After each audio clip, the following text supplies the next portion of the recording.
अस्सलाम वालेकुम और नमस्कार। मैं जिया हूँ और मौजूद हूँ अपने चैनल जर्नी विद जिया पर। हम अपने चैनल के साथ आज मौजूद हैं लाइप्ज़िग शहर जर्मनी में। एक बहुत ही अच्छा लेगो टॉयज़ पर एक बहुत ही अच्छी एग्जीबिशन हो रही है। बच्चे यहाँ पर बहुत ही ज़्यादा दिलचस्पी से इस एग्जीबिशन को देख रहे हैं। हम भी अंदर जा रहे हैं और देखते हैं कि एग्जीबिशन में क्या कुछ आपको दिखा पाते हैं।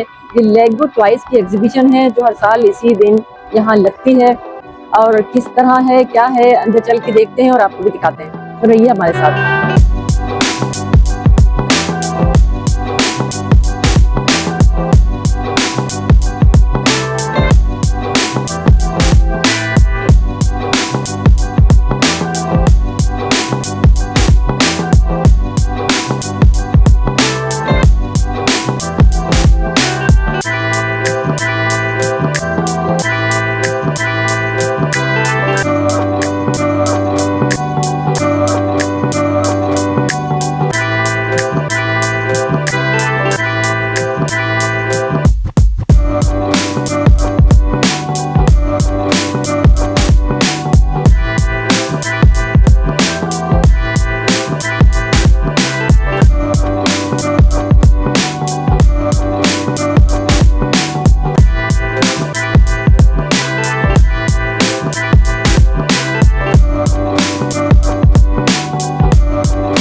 हमारी आज की एग्जीबिशन जो हमने आपको दिखाई और उम्मीद है आपको ये एग्जीबिशन हमारी ये शूट पसंद आया होगा। अपनी राय से आगाह कीजिएगा।